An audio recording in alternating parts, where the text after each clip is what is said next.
Spider-Man and Across the Spiderverse. Yes, I finally got around to watching this, and I'm wearing a Spider-Man t-shirt.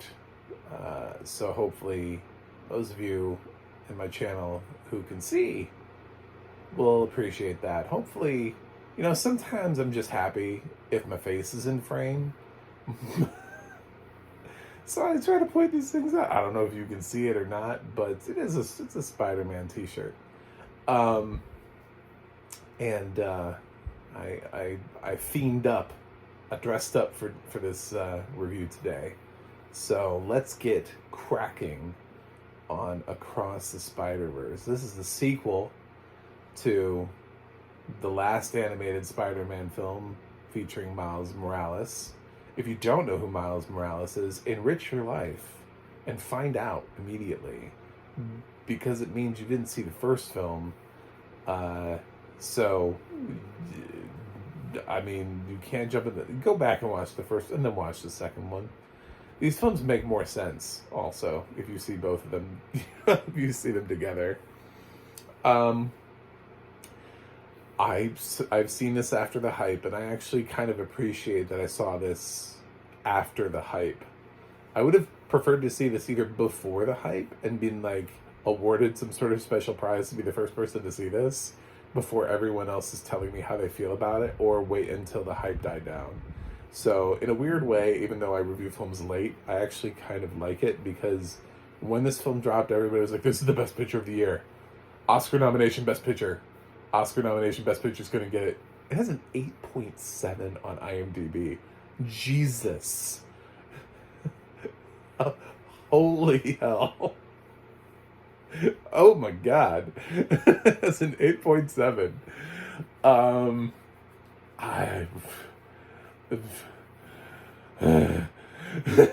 That's what I felt when I looked at it. I was just like, wow.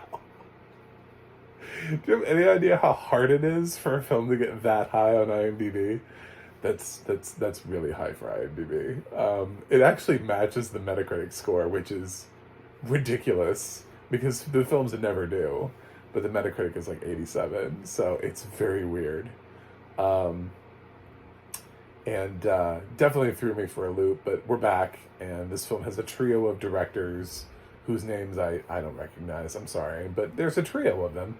And it's got two of the three writers credited for this are Phil Lord and Chris Miller, which is appropriate. They're also producing, and these two guys, definitely, it still blows me away that they had Solo taken away from them. I'm just like, how? Why? Like, everything else these guys have done is just like off the charts amazing. What could possibly be going wrong on Solo that you went, nah, we got to get Ron Howard, Phil Lord and Chris Miller can mess this movie up. Anyway, as they make another massive successful film, and Solo didn't do so hot at the box office, let's talk about this Across the Spider-Verse. Is it really one of the top 10 best picture films of the year? So this film sort of picks up where the first film left off, except for it also really elevates the character of Spider-Gwen to almost a co-lead. Haley Steinfeld's character gets boosted quite a bit in terms of her backstory and spending a lot of time with her in her world, with her dad, who is voiced by Shea Wiggum in this film, and her backstory about her dad trying to track her down and seeing her as being a villain. He doesn't know that it's his daughter, and sort of playing with that dynamic, and something that happens to Peter Parker in their universe, and why Spider-Gwen is the spider hero for their world. And I thought that was really interesting. The one thing that I would say about the audio description versus what I've read in several reviews is that the film heavily suggests at Gwen being transgender, none of that is in the audio description. None of this stuff ever mentions the stuff about transgender flags or anything like that being hung up in Gwen's room. So, if that is a thing, it definitely doesn't make it into the audio description. So I would not have been able to pick that up from the film. So I can't really comment on it because I didn't really experience it. All I have are people telling me that in the background there are transgender flags and stuff hanging up in her room, suggesting that maybe it was tough because I was listening so much to the conversations that she has with her father, trying to pull something out of it, and I really didn't catch anything that I thought was overtly like, changes. I'm going through changes, Dad. We know this. Like, we've gone through this. I just feel like it wasn't there. So I don't really know what to do with that. I don't really know what to do with that part of the film. But I think Haley Steinfeld does a really good job with voicing Spider-Gwen. And then on the other side of it, we still have Miles Morales, voiced by Shameik Moore, who is still young, 15, still growing up. His dad is up for promotion, and Miles is still trying to track down villains. One of those villains is a new one with kind of an interesting power set. He feels like kind of one of those goofy side villains that never really gets a lot of time in terms of being, the main nemesis, except for the Spot definitely does declare himself as being the nemesis of Miles and explains why he's the nemesis of Miles based on his origin story. Why he is the Lex Luthor to this Superman, or why he is the Joker to the Batman. And actually he makes a pretty good case for it. Even though he feels like Kite Man, like in terms of the randomness of his power set and the fact that he doesn't even really know how to control his own powers, he does actually make a really compelling case for, I am your nemesis. I am your actual alter ego, id, whatever. Anyway, I tried to go fancy and it fell apart on me. And the Spot is voiced by Jason Schwartzman in this film. They got the voice talent in this cast is ridiculous. The voice talent alone should just have its own conversation. And Miles has to deal with the Spot. The Spot finds out, oh my God, I have an interesting power that allows me to transport into other worlds. And it's through this that we get to see some pretty cool worlds that we've never done before. I don't want to just spoil the whole film, but there are some really neat things that have to be mentioned. And it is a few months. This film did come out in theaters a few months ago, and it's been on demand for a while. So there's Lego Spider-Man in here, which, oh my God, all solid reference for Phil Lord and Chris Miller, by the way, the guys that brought us the Lego movie. So I'm sure that sequence looked phenomenal visually. And there's also a live action sequence. He also enters a live action world, the Spot, in an animated film, which to me is just hilarious because we deal with all of these multiverses and we see all of these other Spider-Mans and they're all animated, and then there's this one live action world, but we know that there are all these, we know at least of 3 live action Spider-Men based on how we've done before and how they all tied that together in the last live action Spider-Man. So was the Spot in one of their worlds? And if so, why aren't the live action Spider-Men hanging out with all of the other Spider-Men? It's a weird way to go. It was a cool gimmick, but at the same time, then it made me think, shouldn't that Spider-Man then be hanging out with the rest of the Spider-Men whenever they do like a call to arms and bring in all the Spider-Men from all the other universes? Or would that like break the system to have a live action Tobey Maguire or something in the middle of all these people? I don't know, but it's something definitely worth considering. Was that gimmick worth what the implications are from its existence? So, but Miles finds himself in another situation as we get introduced to a new character voiced by Oscar Isaac, who's a very specific form of Spider-Man, and that form of Spider-Man has a tragic backstory, and he is trying to control the way that these Spider-Men navigate their Spider-Verses. So, not necessarily the most obvious villain in the world, but definitely somebody who is an antagonist to Miles Morales in terms of what Miles is looking for out of his life, and somebody who definitely does not like this kid who sort of refuses to play by his rules. We do get a lot of the people from the original return. Actually, all of them return.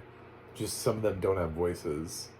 For example, Noir Spider-Man. Obviously, they think Nicolas Cage will be able to make a return appearance because he's in this. He's referenced in the audio description as being present in the course of the film. He just never speaks. But whereas Jake Johnson still is quite prominent as a version of Peter Parker. So, yeah. And his character's come a long way, too. You know, has a spider baby. Sounds weird, but it'll make more sense when you actually see the film. And that kind of is a little bit what the film is about. Without going too much into spoilers, they spend quite a bit of time in this sort of like non-existence realm where the spider people can be in spider limbo. It's just all the spider people, and they do some fun gags with that. There's one Spider-Man that's sitting on a couch that's going through therapy from another Spider-Man. There's a spider T-Rex. Weird.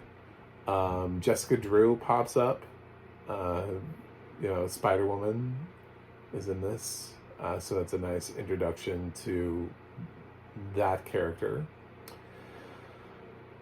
And I don't know, they just cram a whole bunch of other random spider people throughout the whole film that all have, I don't know, what was it, handy-capable Spider-Man? I can't remember how they referred to her, but she just seemed to be on crutches.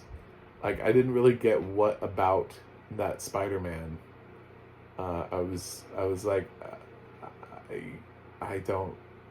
There's obviously like a Spider-Man that's like slightly disabled in some way, but they only referenced her being on crutches, and I'm like, I don't know if that makes you handy capable, disabled, whatever word you want to use in that situation. I don't.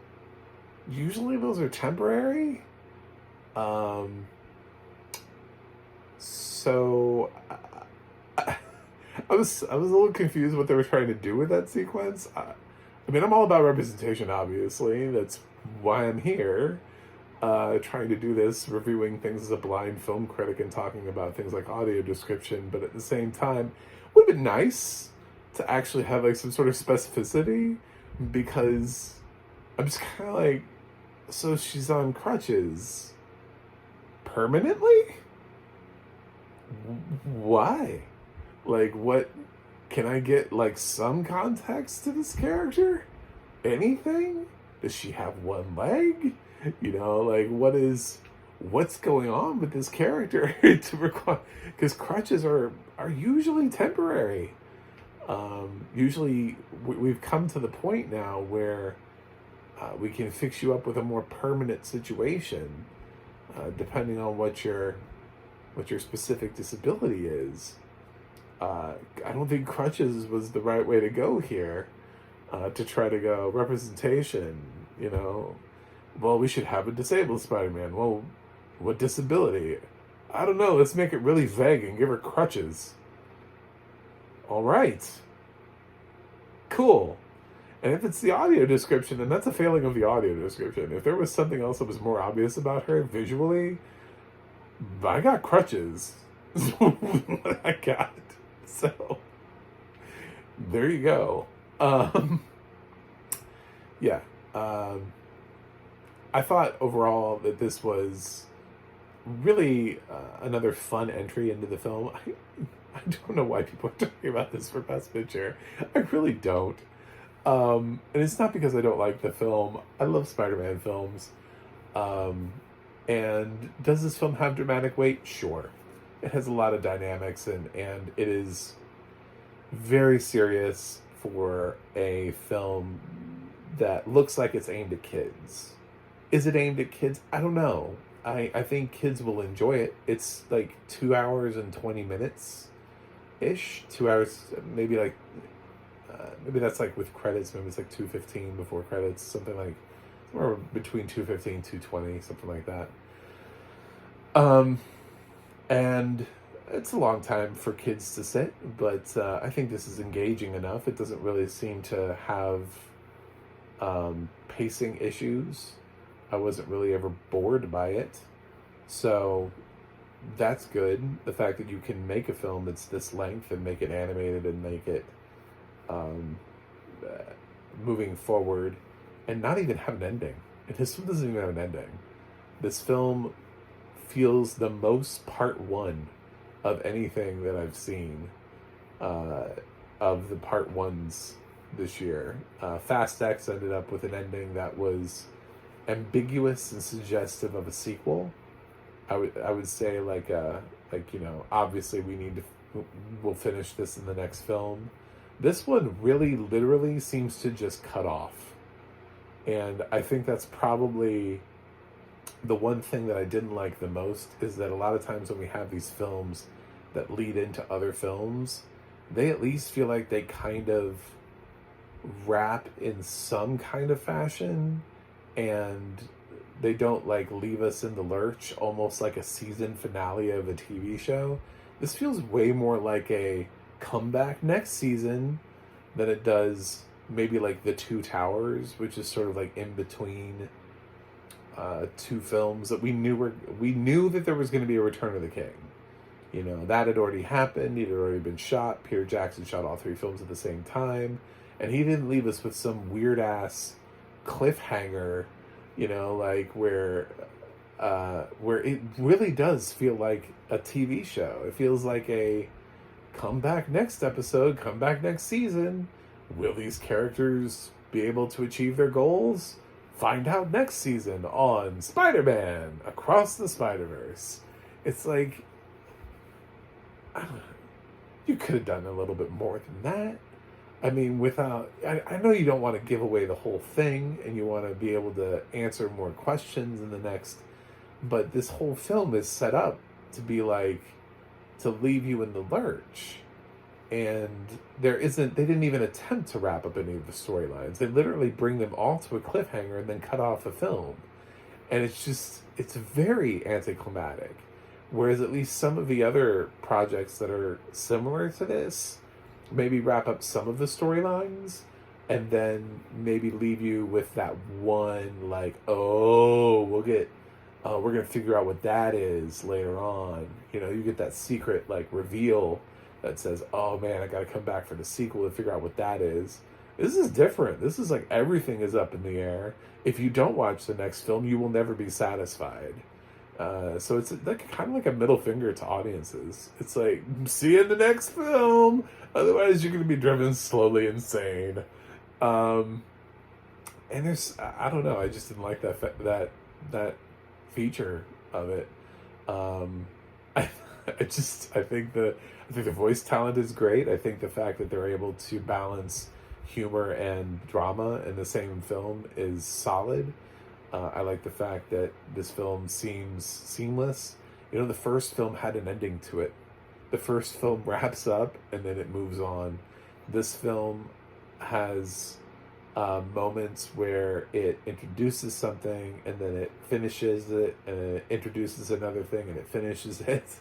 You know, it does do that, but then it chooses to leave you open-ended on basically everything. It leaves you in this giant cliffhanger for pretty much for all characters, in a will they or won't they situation for everybody.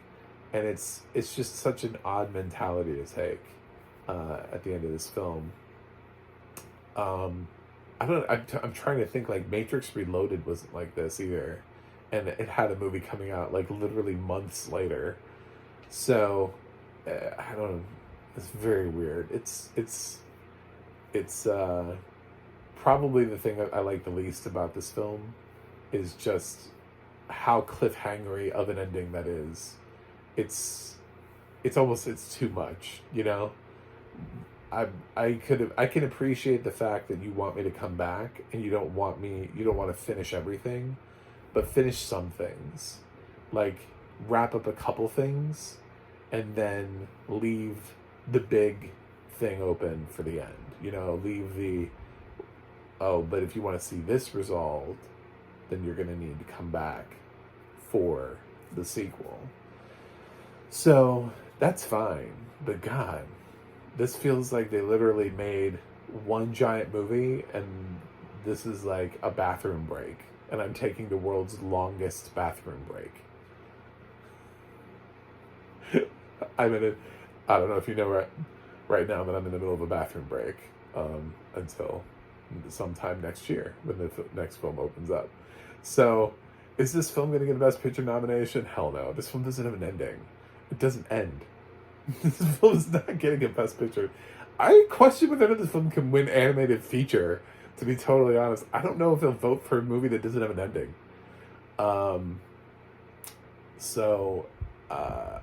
I think there are a couple other films that still have to open up this year that we don't know how good they are. I've seen some positive reactions coming out of the London Film Festival for the new Chicken Run film.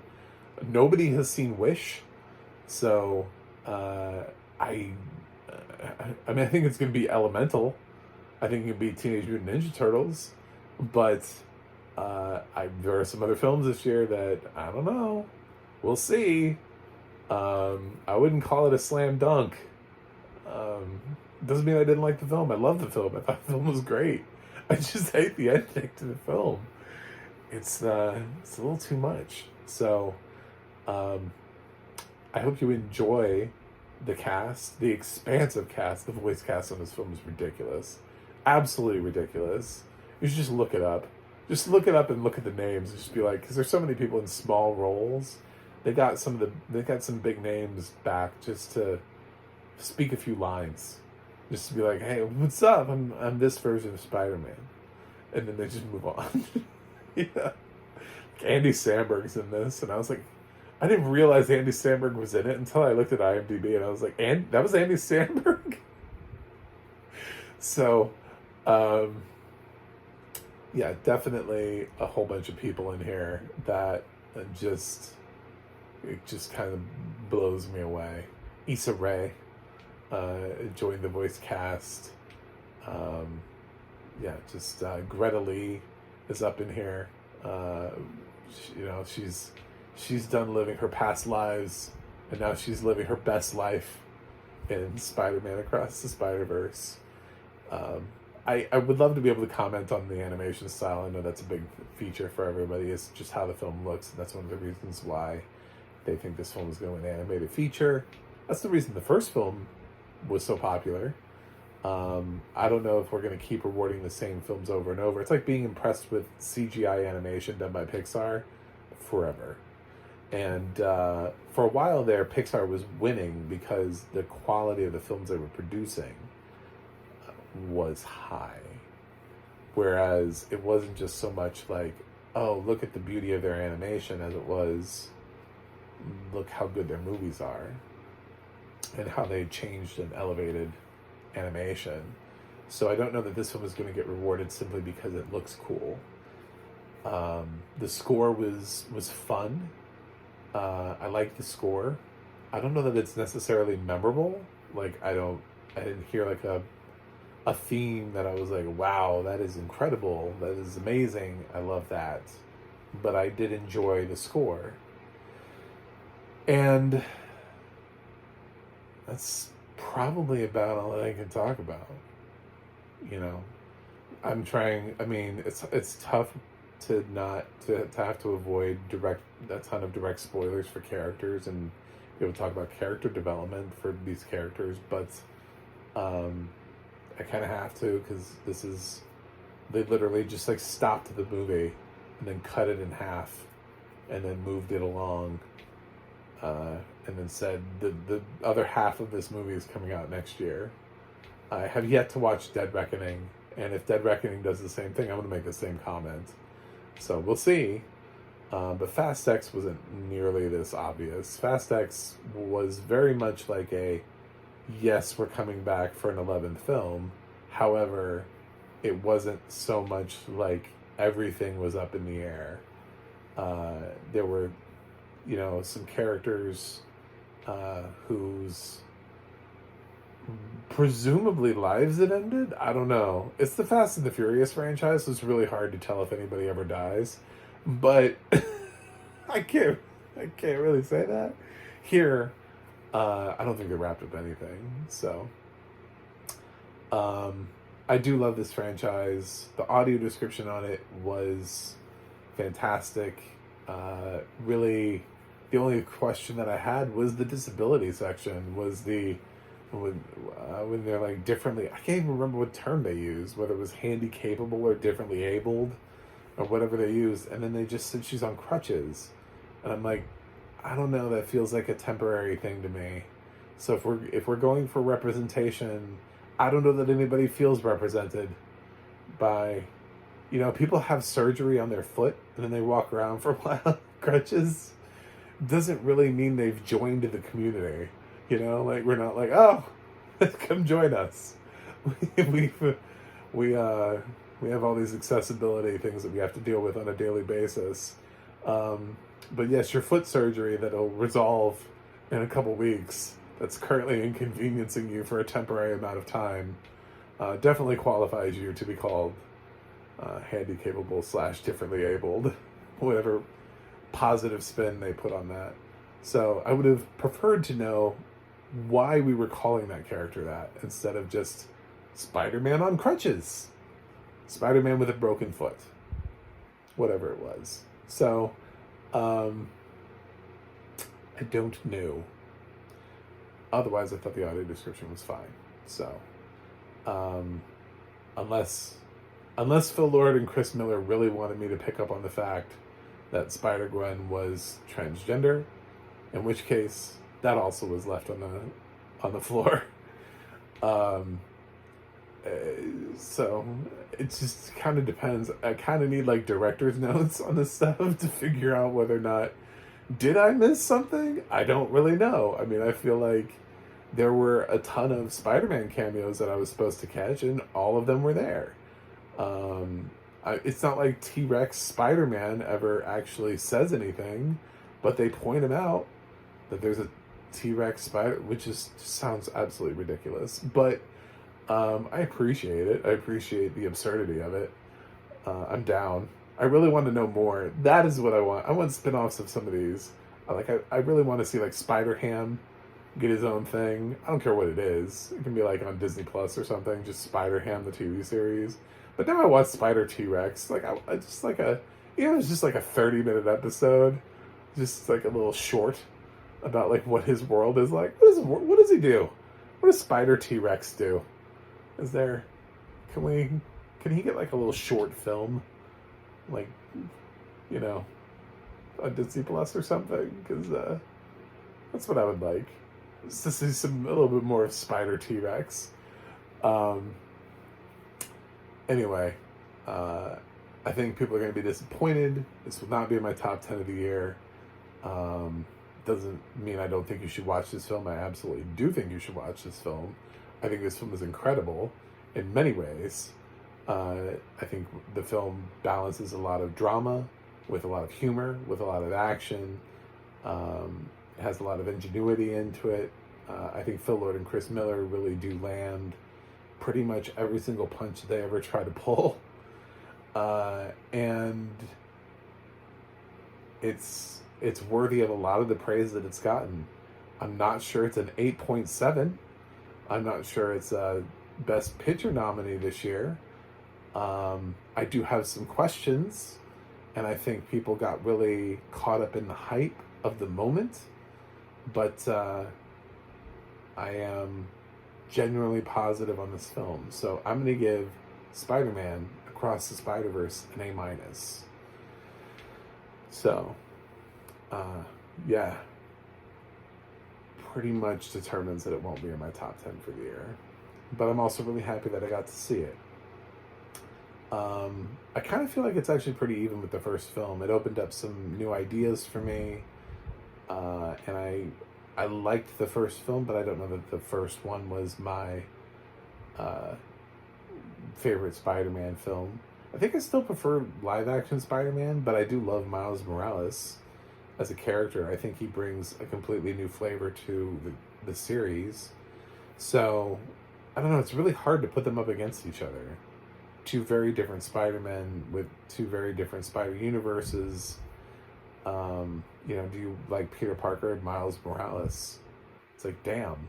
I'm really starting to dig this Miles Morales kid the more that I see him and the more that I like his universe. I'm just more familiar with Peter Parker. So, it's sort of like if you took any of the other Spider-Men in this film and gave them, tons of TV series and also their own movies, would we like them as much as Peter Parker? If they all had the same amount of exposure, who would we pick? We've always just had Peter Parker. So the fact now that we're getting, that these other versions are getting more coverage, I don't know. It'd be interesting to see who's got the best story. So I think Miles is definitely coming along in terms of his story, and I'm really excited to see it in the third film, where I'm just assuming it will have an ending. I'm assuming the next film has an ending. If they keep doing this, it's going to drive me insane. But anyway, thanks for watching. Please click that subscribe button. Also click like, so I can appear in other people's feeds. And I have a website, macmovieguy.com. You can follow me on Insta, X, or Threads at Mac the Movie Guy. You go to the audio description project, adp.acb.org. It'll let you know what is audio description, where you can watch it. And you can go to the ADNA.org. That's the ADNA.org. It'll let you know who's narrating your favorite films and television series. That's it for me today. I will watch something else and see you guys on the other side.